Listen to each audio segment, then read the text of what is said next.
All right. Good morning, everybody. Really excited for the session today.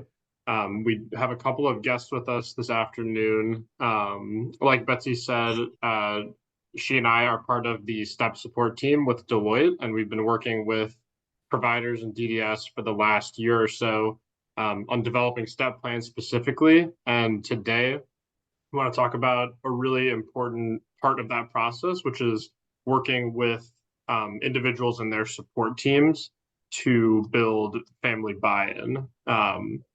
So we have with us today a few guests from Opportunity Works Connecticut that have had a lot of success with this and some cool resources to share with the group.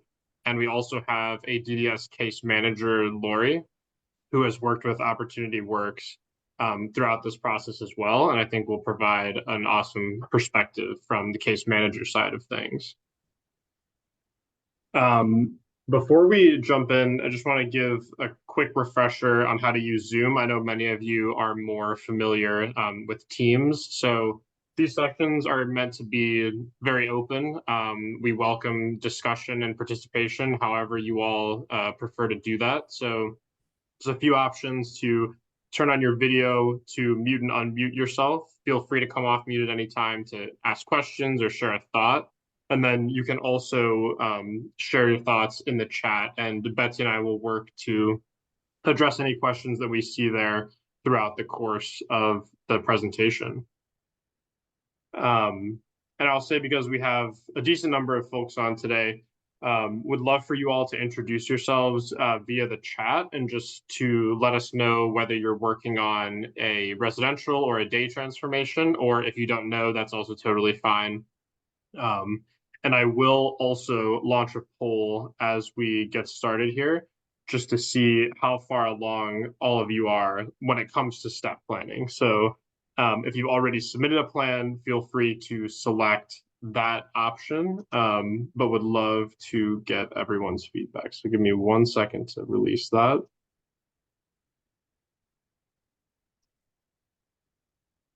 Okay, and you should be able to see the poll now and just give us a sense of how far along you are. I think today we should have a pretty good mix of people, because obviously engaging with support teams and families is really essential throughout the process, even before people transition, and then all the way through to build longevity and making sure that new supports are the right fit. All right, I'm seeing about 9 or 10 responses now. As always, we have a pretty good mix of folks. Some people that have not started their plans, and then a lot of folks today actually that already have submitted and been approved. I'll just give another 30 seconds or so for people to submit their answers.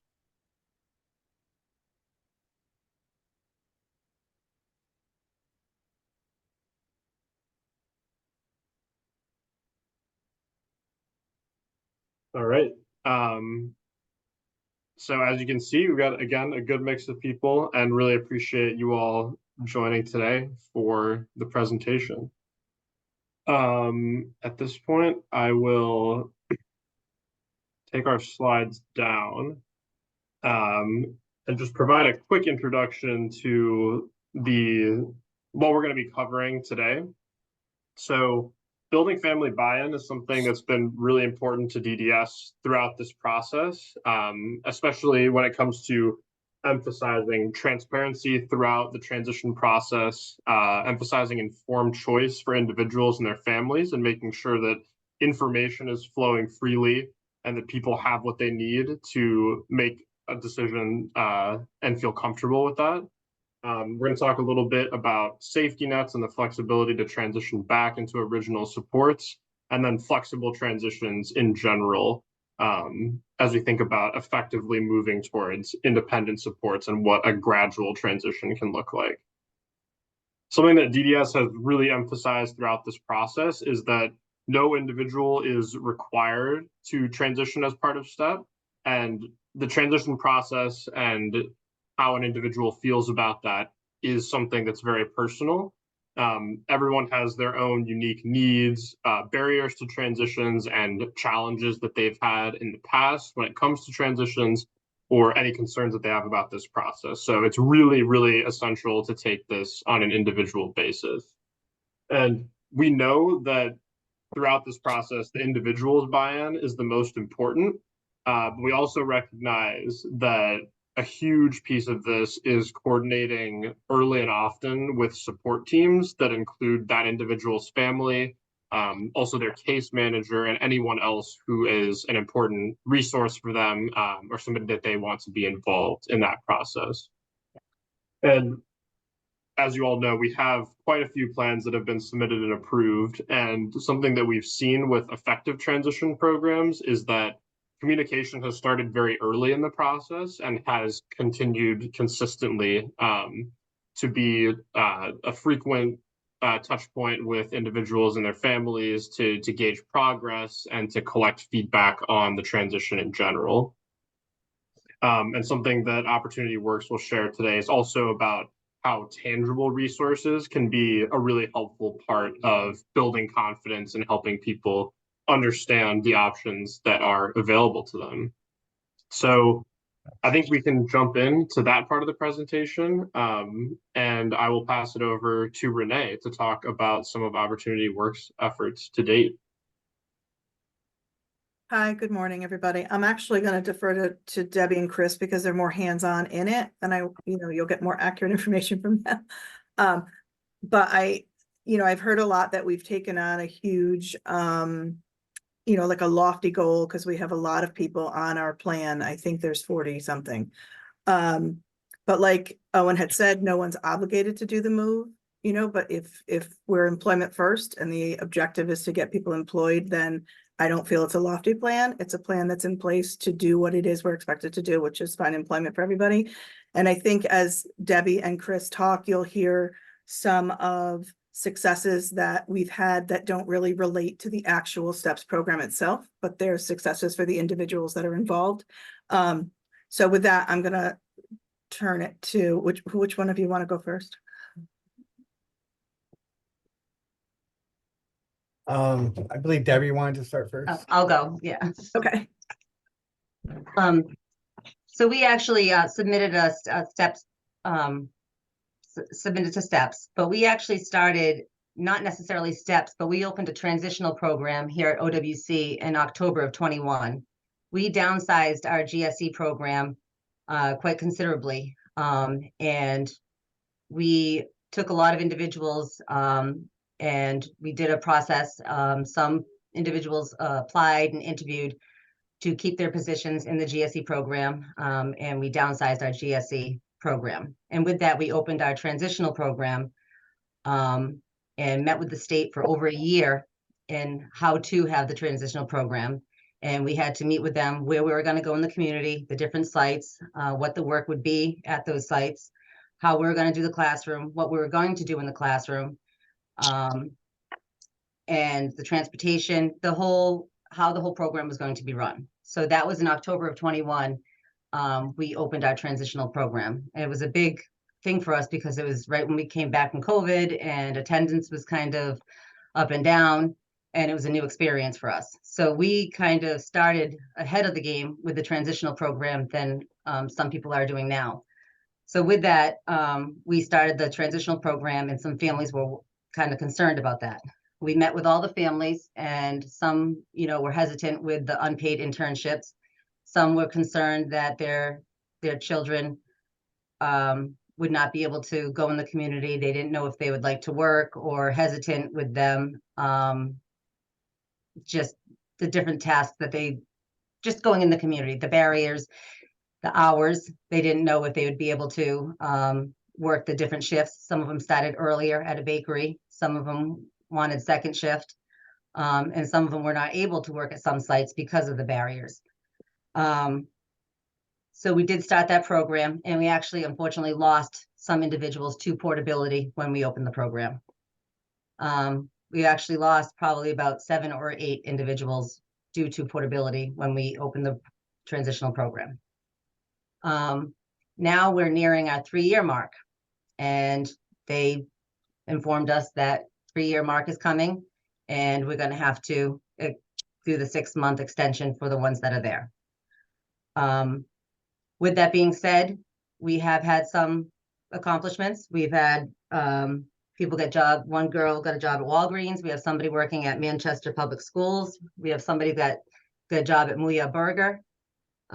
We have upcoming jobs. 2 people are going to be working at the Courthouse Cafe. And we have another job lined up that people are going to be working at a GSE site 2 days a week out of the 5. And not everybody's getting employed. And that's what I want to say is that there are a lot of barriers that we do have, but there's a lot of success too. And with the success is the families that were hesitant with what the individuals are capable of, they're seeing their kids now taking the trash out, doing the dishes, holding the door for others. So it's not necessarily always employment that they're getting, but they're getting the social skills. They're getting confidence. They're getting things that, like I said, may not get the employment, but they're getting interpersonal skills that are very important in their life as well. So there's a lot of bonuses to this program, but our biggest barriers that we've seen with this is the hours. Some families want the Monday through Friday, 8:30 to 2:30. Transportation. Some come on ADA buses, and it's hard because they always had the pickup to 8:30 to 2:30, and then having to shuffle around to have them here at 7:30, and then maybe picked up at 1:30, and they always came in the same group of people every day. The medication, and some people, if they had medication here, if they're at a job site, who's going to give the medication with them if they're going to ISE? Some of the job sites, they only want 1 or 2 individuals, and they're a large group, so then you had to try to find a place that would accommodate a larger group setting. So with the steps coming in and having them, accommodate to save their spot in the program, that's where we're going to be, seeing the benefits of the funding to save a spot, to have the sites, to have them go to those sites and have the funding to save their spot in the program. So that is the benefits of the STEPS program stepping in. So there are some barriers that we've seen along the way, but with that, there's a lot of bonuses and success with the program as well. Chris?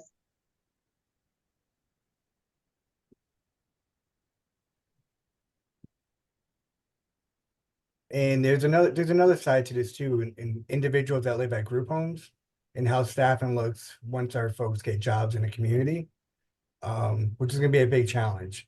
Because not a lot of those folks can be at home by themselves for many hours.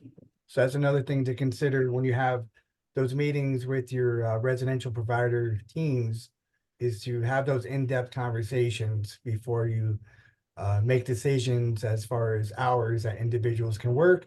And a lot of that comes through the career planning process.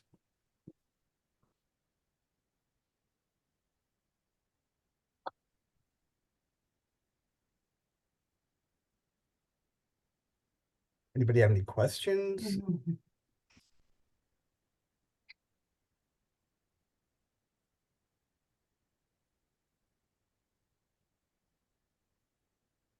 How about the agencies that haven't started the transition process or step? I'm sure you guys have a ton of questions that you might want to ask, and we're more than willing to answer those questions that we've experienced.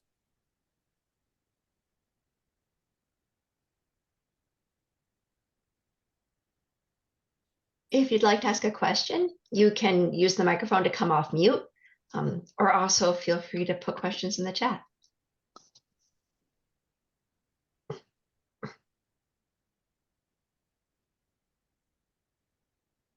Some other barriers, because we we work in Rockville, which is kind of on the border of rural and city environments.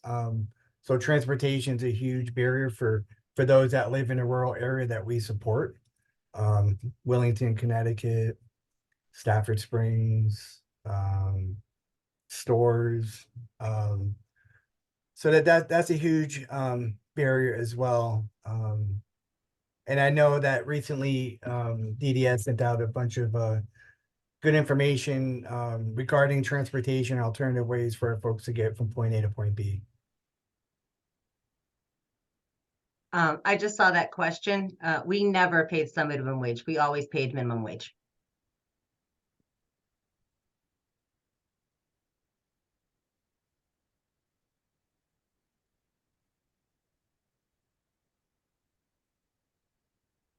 And those conversations are going to be very challenging when you discuss the transition from GSE to transitional services. If that's the route you're going to go, because the families are going to definitely are concerned about their loved ones not earning monies. But we find that our individuals are growing more within the transitional program. They're experiencing more. A variety of different places they're going in the community or giving them experience and exposure to a lot of places they may never have gone to in their lives. And they're finding out that they do like to work around maybe an older population or that they do like to bake. So it's offering those unique experiences to our folks that I think is it's worthwhile for your job developers, whoever's going out and getting community partnerships, to get a variety of different community partnerships for the folks to intern at.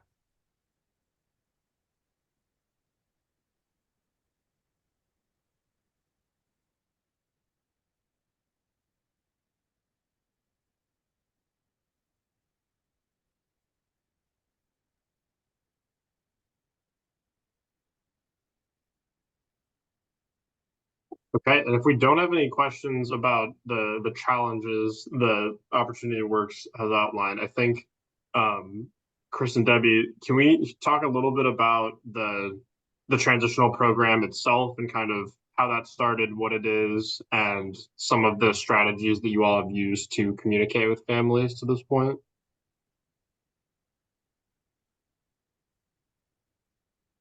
Yeah, it started in October of 21. Strategies that, well, I believe in communication. Communication is very important to me. I have a lot of individuals and families I have to communicate with constantly. So on my cell phone, I have all the families contacts, all the residential residential providers contacts, because everybody communicates differently. Some people are email people, some people are text people, some people like to talk on the phone. So finding out what the best way to communicate with your the individuals teams is like paramount. So I utilize all those resources to communicate. So the way the structure is in the transitional program is we have I have 5 staff, and all those staff are responsible for their own community partner site. That offers staff the ownership of those sites. They have the contact with the supervisors and such at the community sites, as well as the staff are becoming experts at that site. And then every 2 months, the staff get a new rotation of individuals. So our folks are at these sites for 2 months consistently. And that's to provide the training that's necessary, the consistency that's necessary for our folks. I think if you do a plug and play with our individuals, taking them out one day, putting them into a new site another day, it's not a really great way to go about things, but consistency is very important for our folks. I'm sure you all know. In the classroom, we go over interpersonal skills, the soft skills, such as don't hug the secretary, you're gonna get fired. So a lot of things we teach in the classroom are real world expectations. How do we dress when we go to work, or how do we dress when we come to program? What's appropriate dress? We go over hygiene. We go over time management.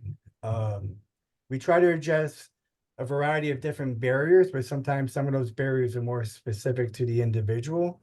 And that's when you have to have those courageous conversations with the teams. And case managers are very important with that conversation as well. We have a dynamic classroom coordinator who is responsible to develop the curriculum for when our folks are not at the community sites. And we have resources we could share with any area providers that are in this meeting if they were like. Because developing curriculum is a challenge, but there's good resources such as Skills to Pay the Bills. That's a federal curriculum that the federal government made, and you guys should look it up. It's really good and valuable for soft skills. But yeah, the consistency I think is the biggest part. The communication with the families, having a team that's dedicated and geared, to wanting to help our folks develop those job skills, transferable job skills. And like Debbie said, it is also having a positive impact in the individuals' lives at home as well, because they're doing more at home than they have done before.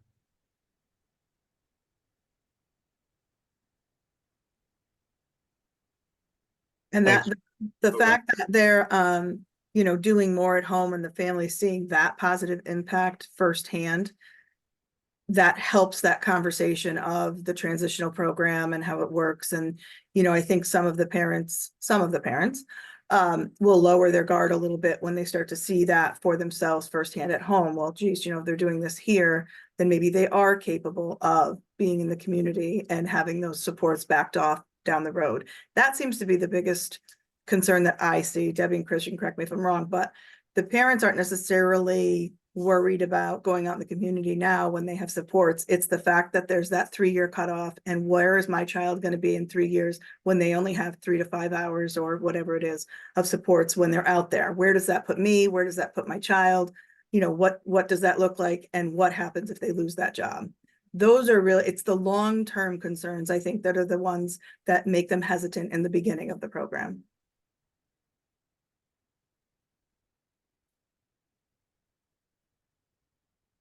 And I like to also add too, when the time is right and your individuals do get a job, because I'm sure most of your individuals are in group supported positions where they're in a group all day, Monday through Friday, 8:30 to 2:30.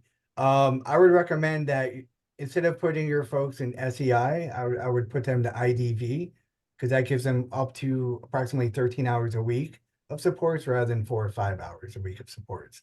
And it offers that one-to-one job coach initially while they get that job. But there's also one time you can reach out for through DDS, and there's a lot of employment incentives through the one times, and I would maximize those if you can, so your individuals get as much support in the community, because the real world expectations are real, and as many staffing hours you can support your individuals, the better it is for long-term success.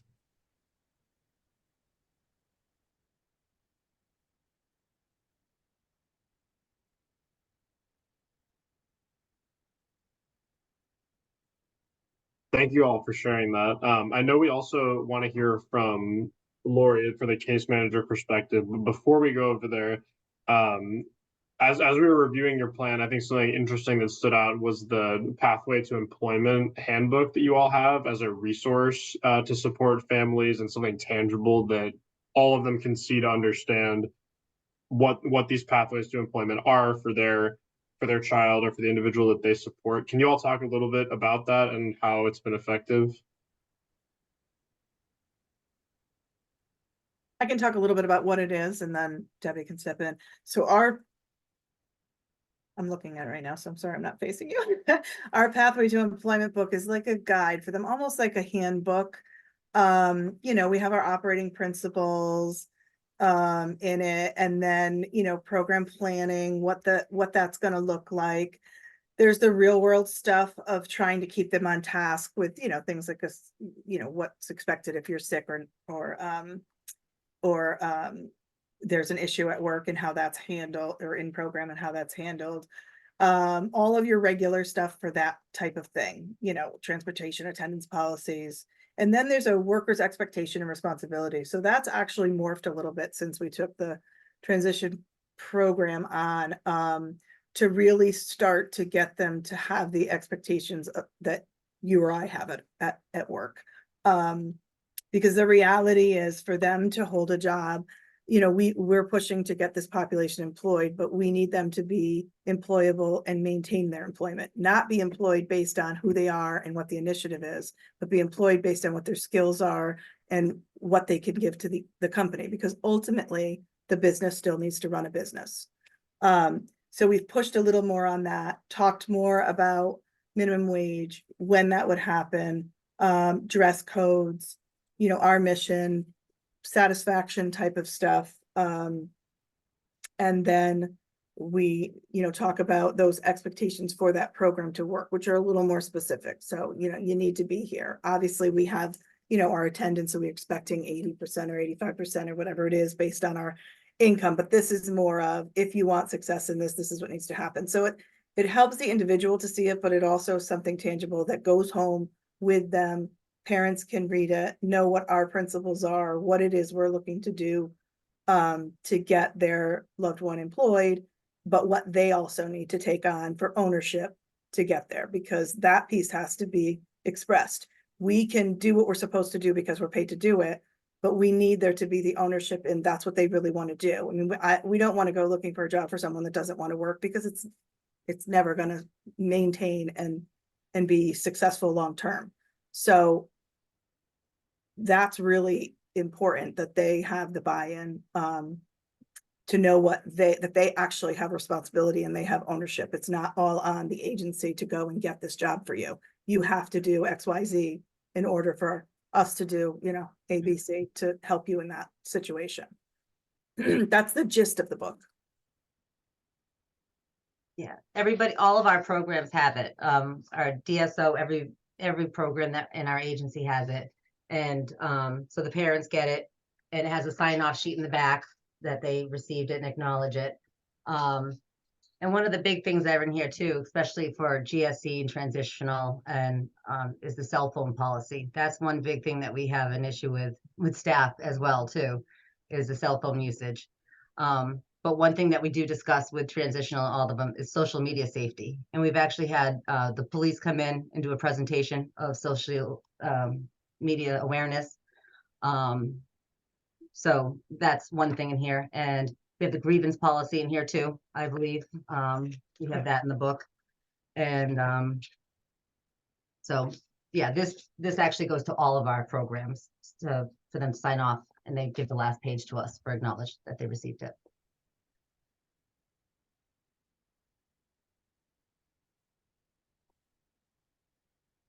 I think it's good to have something that you can go back to. So they get this in the beginning, you're going through the process, there's always going to be stumbling, you know, blocks that you hit upon. If you have something to reference back to, but remember, we said, you know, we can help you here, but we need you to come to the center, you know, to this point, so that, you know, we can do that. Remember your obligation, and, you know, this is your job. And it's something tangible, which I think is important for our population anyways, but it's somewhere that you can point back to and say, hey, you know, remember, this was the plan.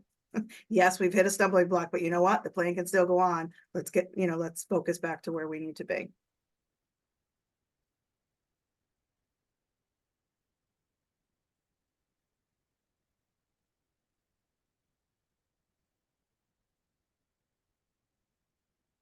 Awesome. Thank you all for sharing that. I think it's a really cool resource. And Renee, I love your point about having something to go back to track progress, and then always have something to lean on like that. That's a tangible resource. Any questions from the rest of the group before we transition over to hear from Lori?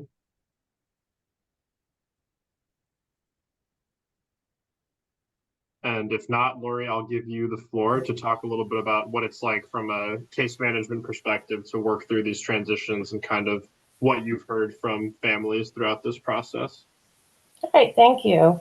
I apologize, my camera stopped working. Maybe it's not a bad thing for the rest of you, but I tried to get it to work. So I have that off right now. But so I've worked with OWC through the years, and now the STEP initiative. And when they identified some of my individuals as those that might be a good fit for the program, you know, they first came to me and we discussed this, and we were all in agreement. And I truly appreciated their whole team approach. And I think, as they've mentioned, naturally, there were some concerns once we met with the families and the individuals, and questions. such as the hours, and what if it doesn't work out? Can they go back to OWC? What are the options for transportation? How will earning a wage affect their Social Security benefits?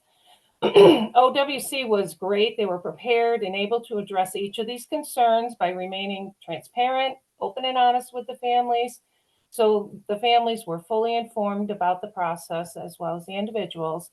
And OWC also kind of helped me to fully understand the STEP process from a vocational standpoint, since they were my first agency to join the STEP initiative. And I think the agency's got a lot more information than case managers.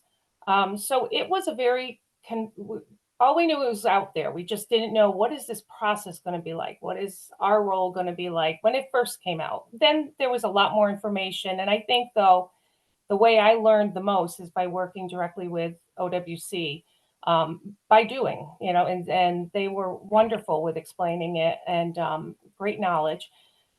Change is difficult for many of us, and the OWC team, myself, realized this, but just like us, our individuals deserve the same dignity of risk to try new things, learn from their experiences, and build on their successes.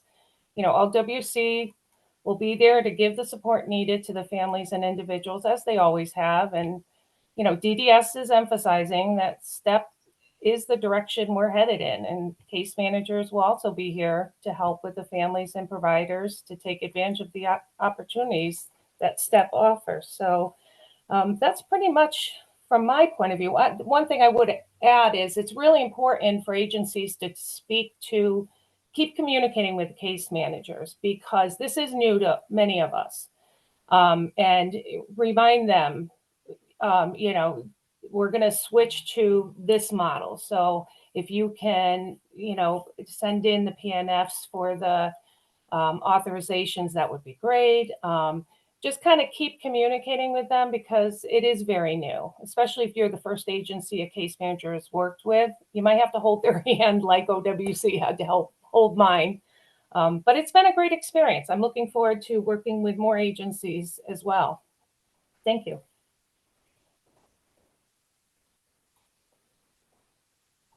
Thank you so much, Lori, and Chris and Renee and Deborah. Any questions from the group?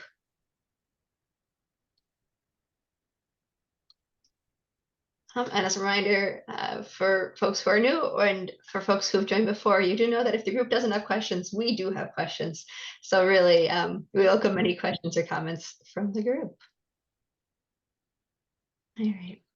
Well, we've got a great mix of folks on the line today. Some who have probably started reaching out to individuals and families as part of the planning process, others who have approved plans and are moving forward with transformations, who will have some of their own stories to share. So as you're thinking about where you're at with your provider in the process, what really resonated with folks on the line today,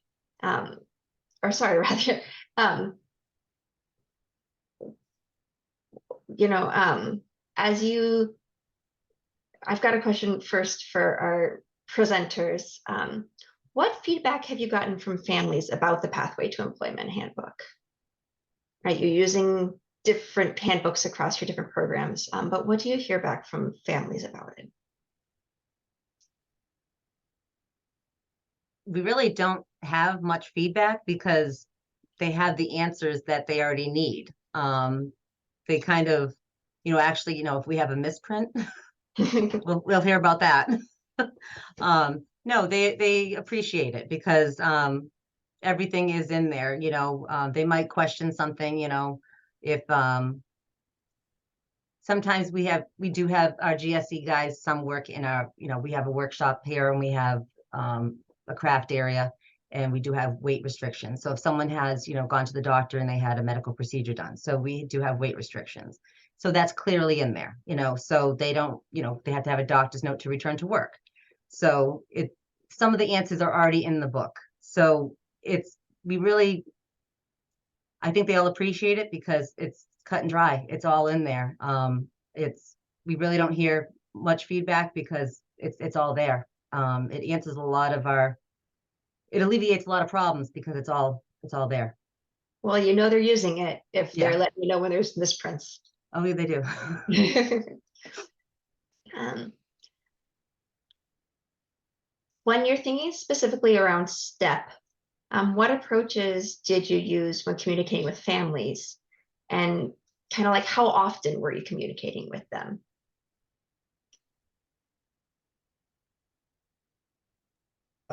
Well, my approach always is, our folks live in their community, they socialize in their community.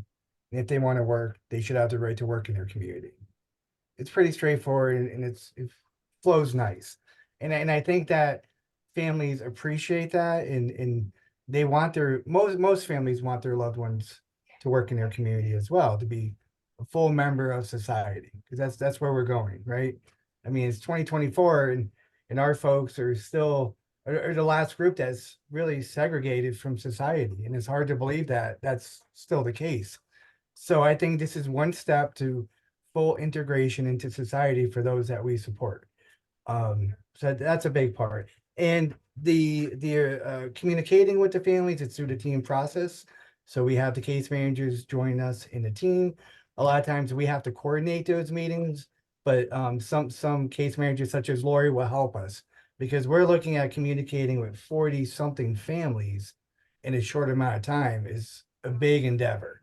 Usually the IPs in the 6 months are already planned in the calendar twice a year. That's easy. But when you have to get a bunch of meetings together in a rather quick fashion, case management can definitely help you with that. But sometimes you have to do that yourselves.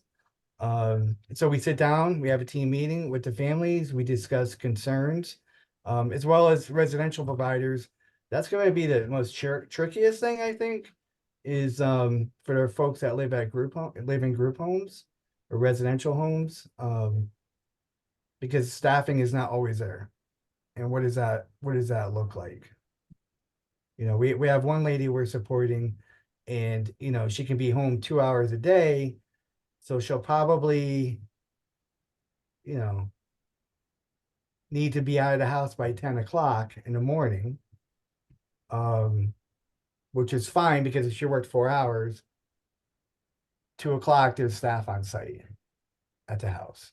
So and they could pick up or she could be dropped off on ADA, so on and so forth. But it's finding out what's going to work for our folks and the scheduling. It's going to be a different world. Dinner, you know, Johnny may not eat dinner at 5:30 every night with the family like he used to. Maybe he has to eat at 7:30 after he gets out of work. So it's an adjustment for all, not just the individuals, but for the families too. So that's something to be very mindful of and sensitive. But if the folks want to work, then support them because they have that right to work just like anybody else. Absolutely. And that's such a great point about how there's going to be specific pieces for each individual and each family that are going to vary, right? Some families eat at 5:30, some eat at 7, some already aren't eating dinner together, right? So what might be a big barrier for some might be really flexible for others. Absolutely. Others who are able to join today, what did you hear from the presentation that really stood out to you? Or what's been working well in your own programs you'd like to share?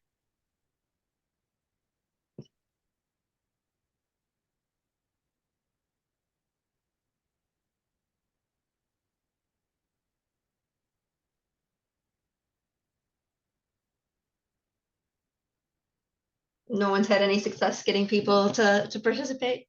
Only folks saying no thank you? That's all right. It's a quiet Tuesday morning. Any other questions or comments related to building family buy-in? I want to add one more thing. Family buy-in is never going to happen if the agency doesn't have buy-in on their own. And this is a different world for the support agencies too. You know, we do what we need to do to keep our income coming in, and we kind of morph as DDS morphs us. But for a long time, you know, we've lived in this world of 8:30 to 2:30, and their individuals are going to have support as many hours as possible. And you know, we're gonna wrap them in, I always use this analogy, so I'm sure my staff will appreciate it. We're gonna wrap them in bubble wrap and make everybody safe. And now with the STEPS program, the bubble wrap is off and they're just supposed to go out there. And that makes it hard for the agency to buy in because it was such a smack in the face. We're totally changing how we're doing everything. This is how it's gonna go now. And you guys got to step on board and do it. And we were very hesitant in the beginning. We only do day supports here, so we have a few factors that a lot of the bigger agencies with residential don't have to, you know, think about. And we really grappled and we had to get together and we had to sit down and we had to talk and we had to say, look, this is, you know, this is about their rights. This is about what they need to have in the community. It's how we all need to do it. What worked for us as quote unquote, the norms, you know, we didn't know what we wanted to do when we were younger. We weren't exposed to anything. Maybe through more socialization that we had in our situation growing up, we had that more, you know, more exposure. In school, you're given different exposure when you're in the quote unquote norm classes. You're talked about colleges and jobs that are out there and all of that. You don't get as much of that in the school system. So they don't have exposure. And exposure is huge. And I think that we've seen that in the transition program, that there's just things that they want to do that they never wanted to do before. People come in, they wanted to cook, probably because they did it at home. They wanted to walk dogs or take care of animals, probably because they had their own or their family had pets or their siblings had pets, and daycare. Those were the three huge things. Nobody wanted to clean. I'm just putting it out there. No one wants to clean. But those were the three things. And it's all stuff that they're just not naturally, a majority of them are naturally exposed to that stuff. So that exposure piece is huge. But I'm going to go back to, we grappled for a while. Also the uncertainty of how it's funded. And, you know, there's a lot of questions up in the air with DDS.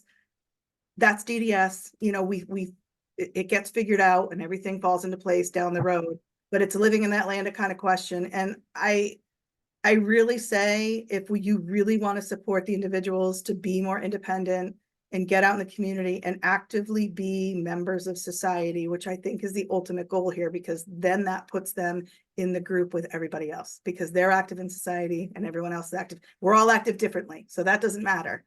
But you got to get buy-in in your agency and spread that word and live that mission. So, I mean, we did go into employment first. That was our first step. We are an employment first agency. We morphed our programs really to push towards vocational skills, even our DSO, and getting people skills to move forward in some degree with their vocational choices.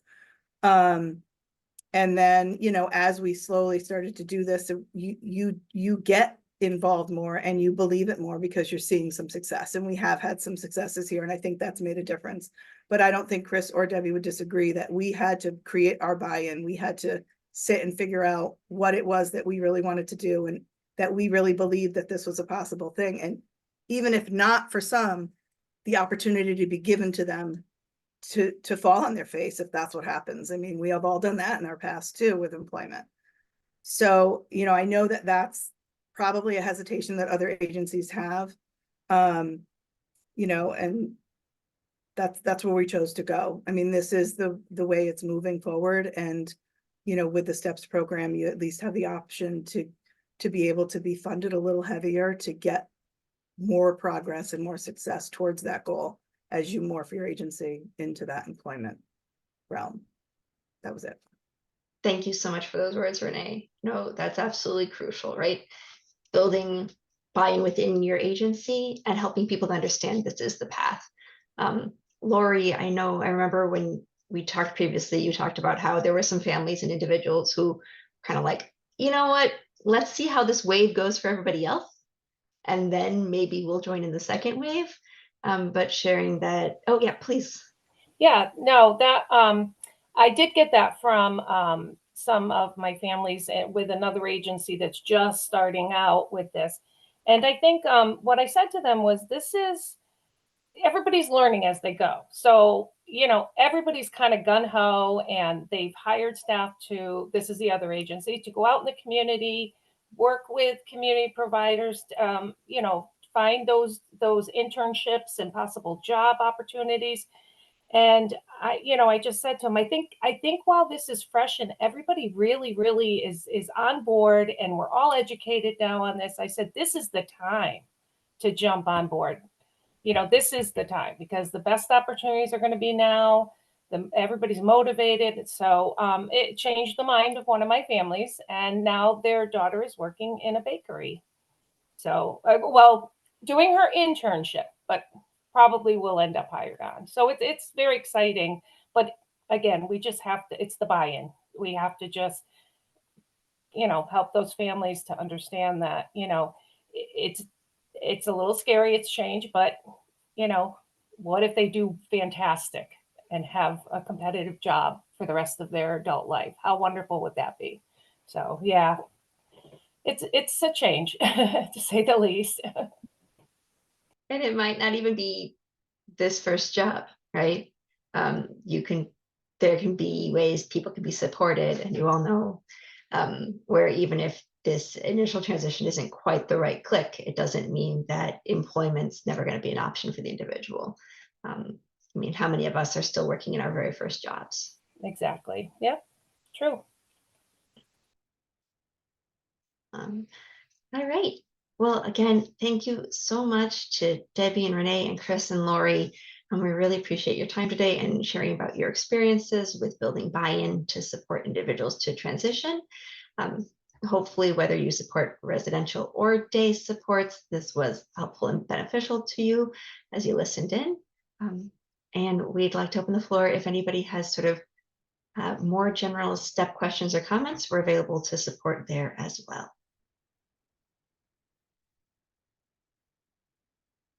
Renee, did you have another comment? No, I must have been on mute. I'm sorry. No worries.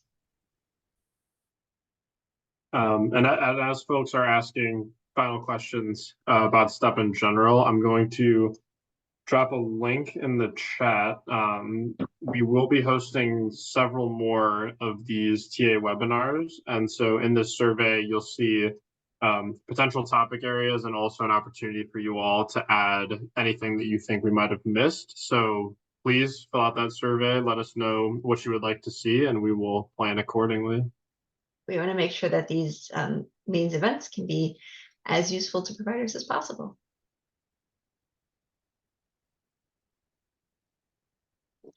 So any questions? All right, well, thank you for joining today, and we will go ahead and end the recording. Owen and I will stay on in case people do have other TA questions, but please feel free to drop. And quickly, oh, sorry, folks, before you jump off, there's one more poll that I wanted to release, just to see how far along you all are, or whether you're planning to submit a step plan. So just if you can quickly fill this out and then feel free to drop. That's what I get for not looking at my facilitator's guide.